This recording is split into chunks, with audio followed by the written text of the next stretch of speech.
Cuando flaquea mi fe y siento desfallecer, cuando no puedo seguir y faltan fuerzas en mí, puedo a la mesa venir y puedo el pan compartir.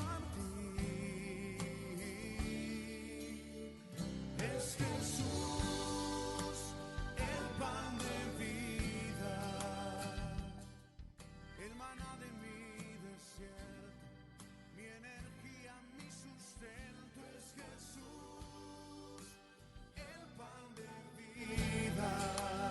Hola, hola, cordial saludo para todos, fraternal en Cristo Jesús. Me alegra mucho saludarles en esta tarde, una nueva edición del Café y Pan de Vida. Yo soy Haider Zambrano y estas son las enseñanzas de Jesús. Bienvenidos.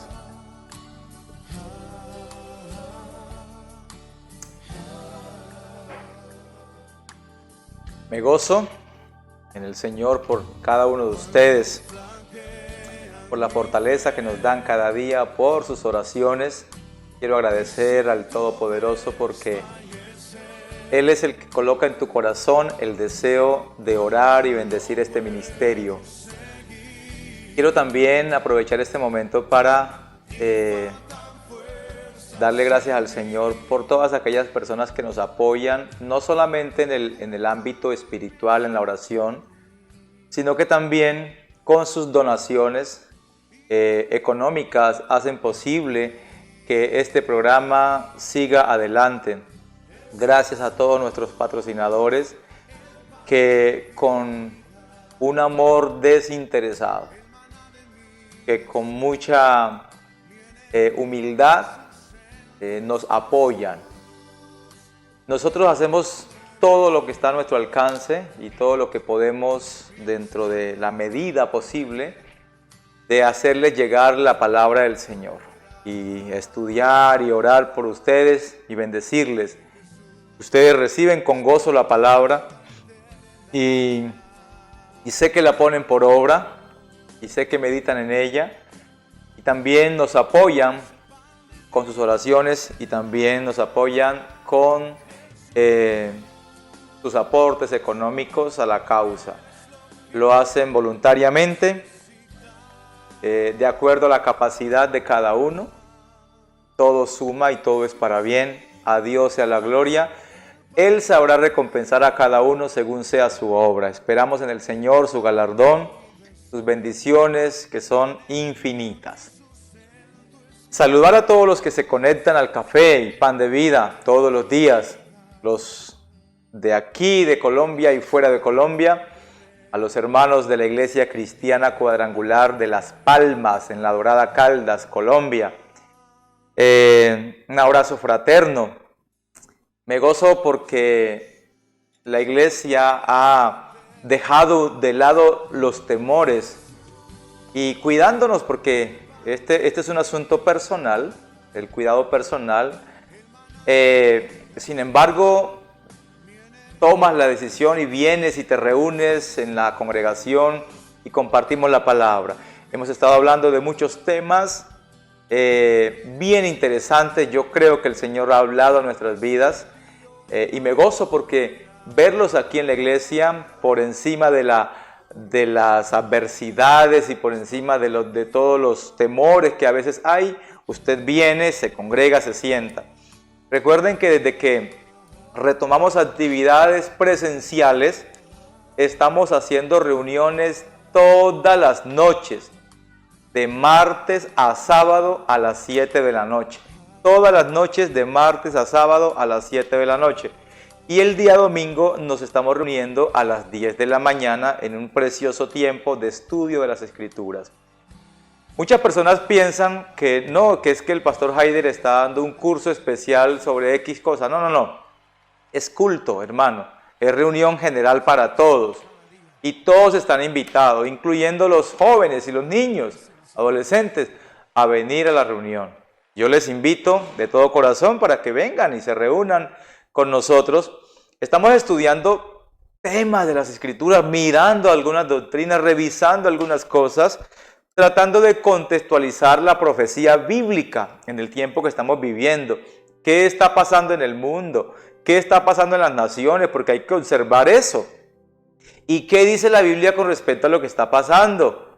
Los procesos de paz, o el proceso de paz de Colombia, el proceso de paz en Medio Oriente, en Estados Unidos, las organizaciones, la ONU, todo lo que pasa en el mundo, tratamos de contextualizarlo y mirarlo por medio de las Escrituras. Entonces, eso es lo que estamos haciendo acá, de martes a viernes, porque el día viernes me reúno especialmente con los jóvenes y trabajo con ellos también de estos temas. Entonces, mi querido hermano y amigo, usted está cordialmente invitado.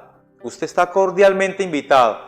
No es solamente para un grupo de personas, no. Es para todo el que quiera venir y todo el que pueda venir.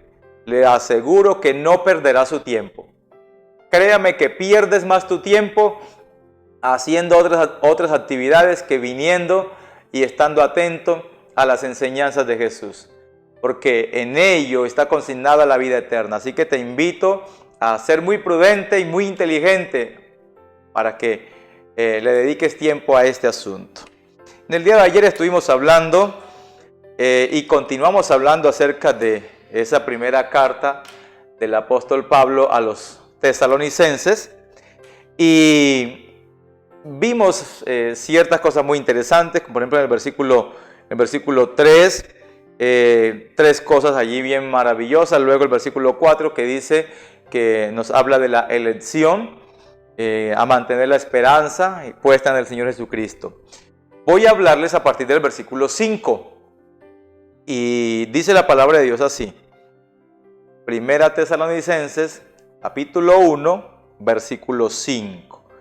Dice, pues nuestro evangelio no llegó a vosotros en palabras solamente, sino también en poder, en el Espíritu Santo y en plena certidumbre, como bien sabéis cuáles fuimos entre vosotros por amor de vosotros. Esto que el apóstol Pablo menciona era muy importante para la iglesia de Tesalónica, porque cuando Pablo lleva el evangelio, y podemos mirar de pronto en las Escrituras cómo transcurren los hechos. Cuando Pablo anuncia el evangelio allá en Tesalónica, vemos todas las cosas que sucedieron. Usted puede encontrar eso, a ver si no recuerdo mal, es el capítulo 17 del libro de los Hechos.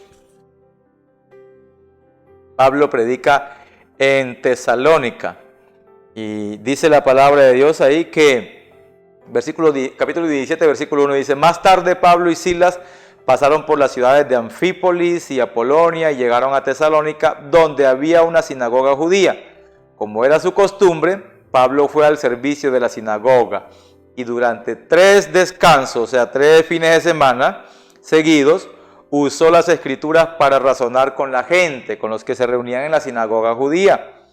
Explicó las profecías y demostró que el Mesías tenía que sufrir y resucitar de los muertos.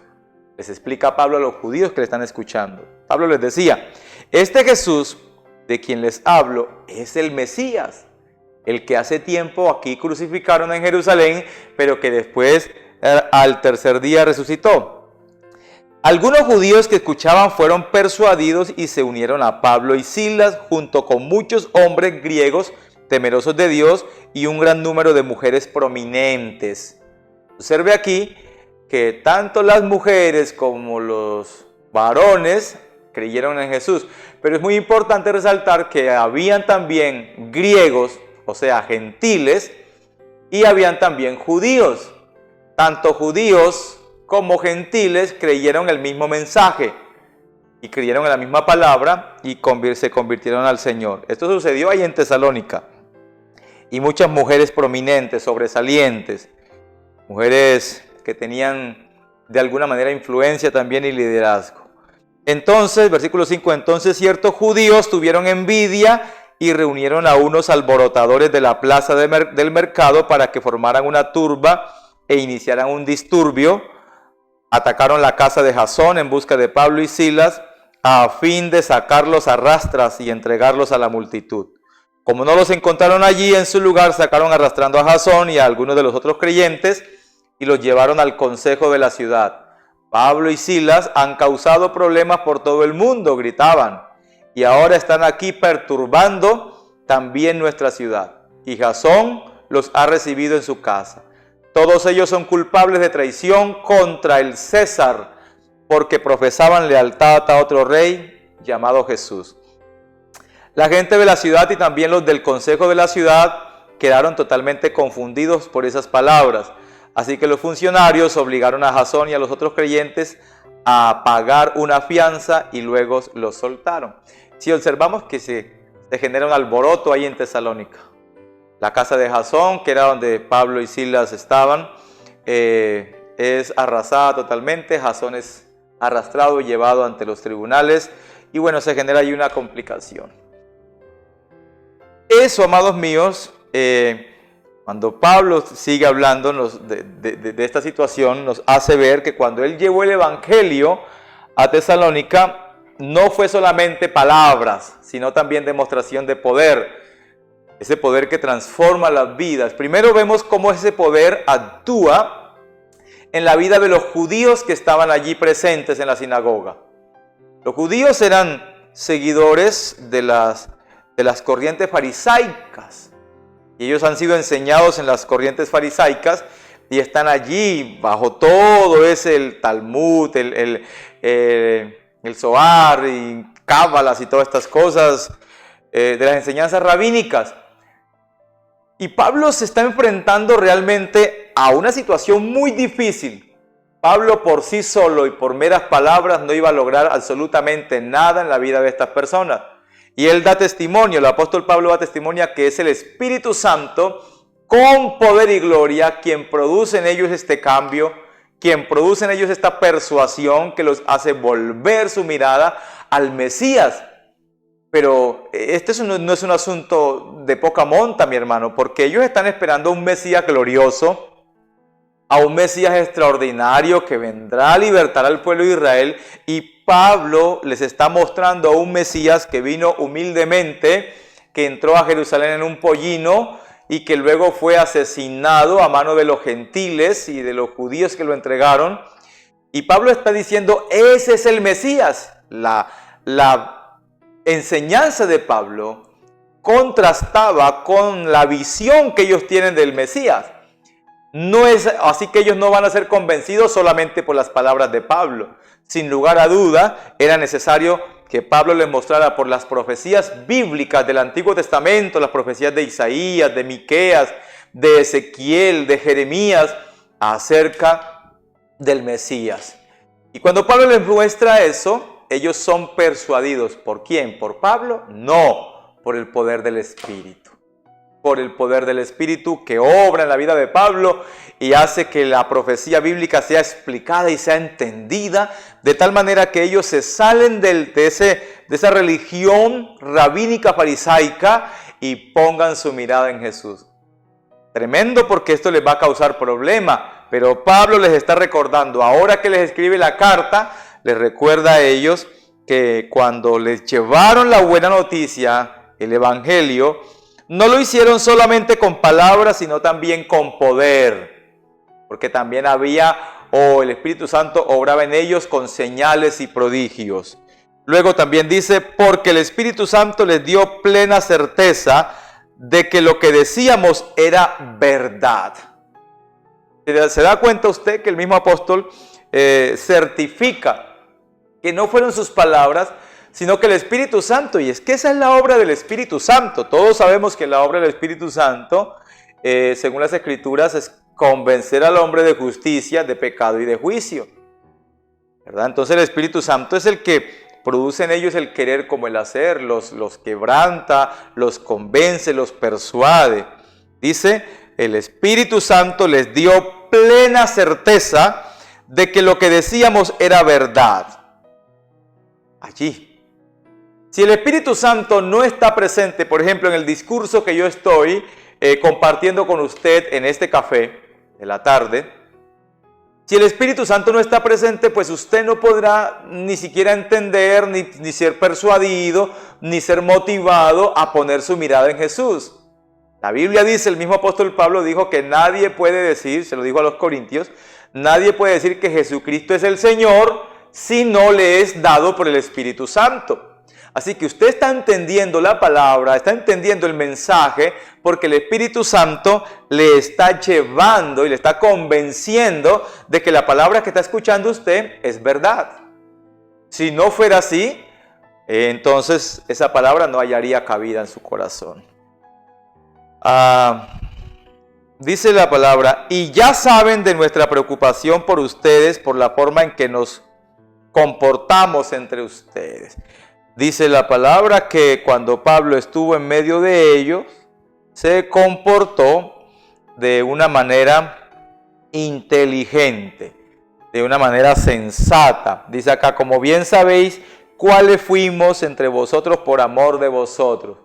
Pablo trabajó, les dio ejemplo de cómo debe obrar y cómo debe permanecer una persona de acuerdo al temor del Señor. El versículo 6 dice, y vosotros vinisteis a ser imitadores de nosotros.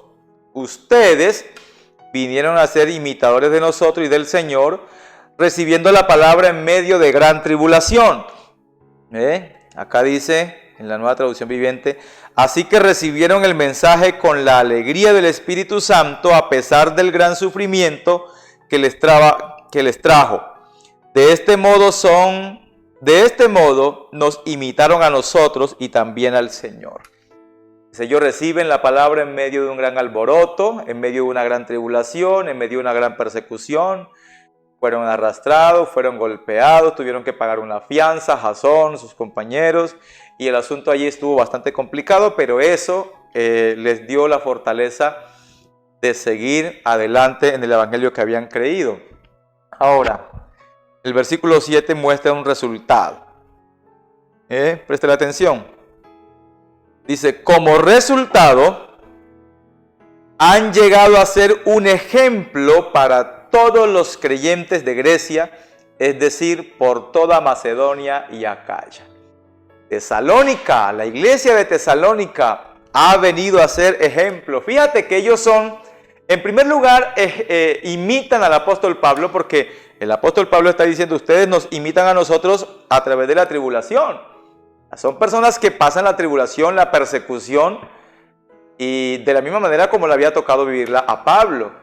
Pero al mismo tiempo ellos se convierten en un marco de referencia para las iglesias de Grecia, para el pueblo gentil, de que no importa cuál tribulaciones vengan, no importa cuáles sufrimientos aparezcan, no importa cuán hostil se torne el entorno en el que vivimos, amados, recibimos la palabra con gozo, con alegría, con amor, y nos gozamos en lo que el Señor hace en nuestras vidas y lo manifestamos con gozo.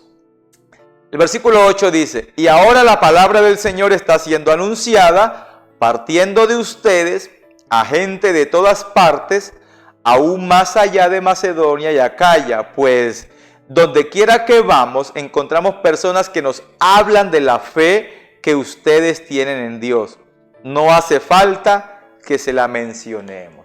Bien maravilloso eso, porque está diciendo el apóstol, ahora la palabra del Señor está siendo anunciada. Pero ¿desde dónde sale ese anuncio? Partiendo de ustedes a gente de todas partes. Mira cómo la iglesia de Tesalónica se ha convertido en un ejemplo de predicación, en un ejemplo de conversión, en un ejemplo de transformación. Pues el mismo apóstol más adelante va a mencionar cómo ellos han pasado de un estado a otro por la palabra. Entonces dice, no hace falta que le mencionemos a las personas de la fe de ustedes, del testimonio de ustedes, porque todo el mundo ya lo sabe. Todo el mundo da testimonio de la transformación que ustedes han tenido. Versículo 9, pues no dejan de hablar de la maravillosa bienvenida que ustedes nos dieron y de cómo se apartaron de los ídolos para servir al Dios vivo y verdadero. Pablo da testimonio de cómo estos hermanos dejaron la idolatría. Yo quiero hacer un llamado especial a todos los que me escuchan hoy, para que pongamos la lupa bien colocada y bien extensa, una lupa que traiga alto relieve lo que estamos observando. Pongamos la lupa sobre la idolatría, para que no haya en nosotros ningún asomo de idolatría. Amados, no tenemos por qué estar mirando al Señor por medio de ídolos, porque nunca lo vamos a ver de esa manera. Tenemos que renunciar a la idolatría sí o sí. No es un asunto opcional, no es una alternativa, es una necesidad esencial.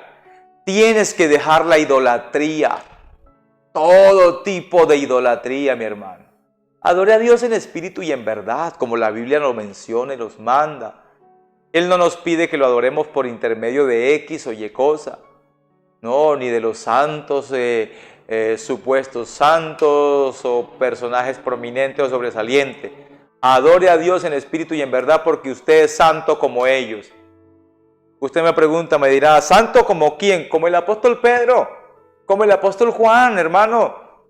Como los grandes hombres y mujeres de Dios, como María, la madre de Jesús, y como todas aquellas mujeres sobresalientes, usted también hace parte de ellos. La Biblia lo dice, léalo para que vea en Hebreos capítulo 11. Usted va a encontrar ahí como el Señor dice que ellos no fueron perfeccionados aparte de nosotros.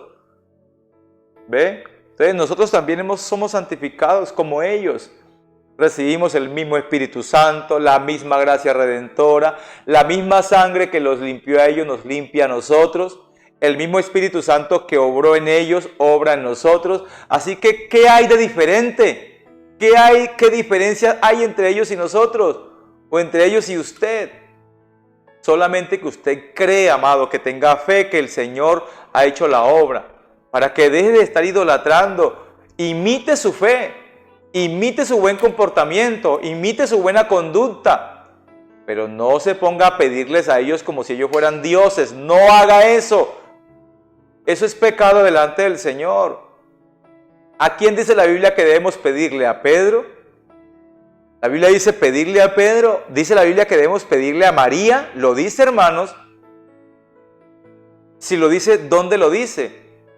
No, dice, y todo lo que pidáis al Padre en mi nombre, dice Jesús. Pidan al Padre en mi nombre.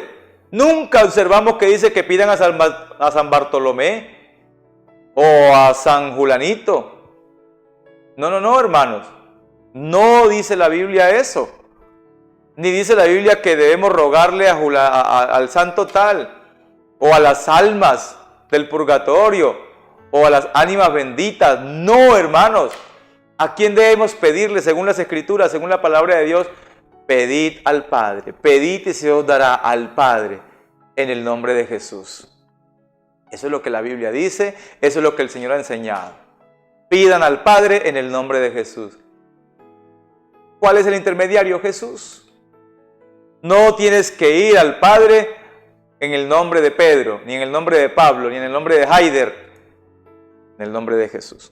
Se convirtieron de la idolatría. Deje la idolatría, deje el paganismo, salga de allí.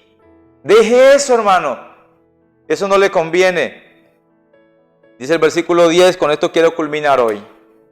También comentan la gente, los griegos, los hermanos de Macedonia, los hermanos de Acaya, ellos dan testimonio de lo que está pasando allá en Tesalónica. Entonces dice, también comentan cómo ustedes esperan con ansias la venida. ¿La venida de quién? Pues la venida de Jesús, la venida desde el cielo del Hijo de Dios, Jesús, a quien Dios levantó de los muertos. Él es quien nos ha rescatado, Él es quien nos rescató de los horrores del juicio venidero. En la Reina Valera dice, permítame, y esperar de los cielos a su Hijo, al cual resucitó de los muertos. A Jesús. ¿A quién estamos esperando? A Jesús. Yo le pregunto a la iglesia, amados, ¿de verdad usted está esperando el regreso de Jesús? ¿De verdad usted cree que Jesús vendrá otra vez y viene por usted para llevarlo a estar con Él? Pues si usted no lo ha pensado bien, yo lo invito a que lo piense y a que medite en ellos, porque Jesús vendrá otra vez y muy pronto. No pasarán muchos años y el Señor estará de regreso en la tierra. Bueno, Él no, en este regreso Él no pisará la tierra según lo que la Biblia dice, sino que nos encontraremos con Él en las nubes. Pero será un evento glorioso, el evento del día del Señor. Ahora yo le pregunto, ¿crees en ello? ¿Crees que el Señor vendrá otra vez? Así como le vieron ir los discípulos, pues los ángeles ese día le anunciaron a ellos que volverían a ver a Jesús venir en las nubes. Entonces Jesús nos libra de la ira venidera. Amigos, viene el juicio de Dios sobre la faz de la tierra. Vamos a hablar de eso en el próximo episodio, si Dios lo permite. Vamos a hablar un poco acerca de esa ira, de ese juicio que va a ser derramado sobre la faz de la tierra, pero nosotros esperamos en la salvación de nuestro Señor Jesucristo. Padre, gracias en el nombre de Jesús. Bendícenos y que esta palabra haya cabida en nuestro corazón. Gracias, Señor, por hablarnos y por enseñarnos. Gracias. Amén y amén. Jehová te bendiga y te guarde. Jehová haga resplandecer su rostro sobre ti y tenga de ti misericordia. Jehová alce sobre ti su rostro y ponga en ti paz. Y la gracia de nuestro Señor Jesucristo sea con todos nosotros, hermanos. Amén y amén. Dios les bendiga. Nos vemos. Chao.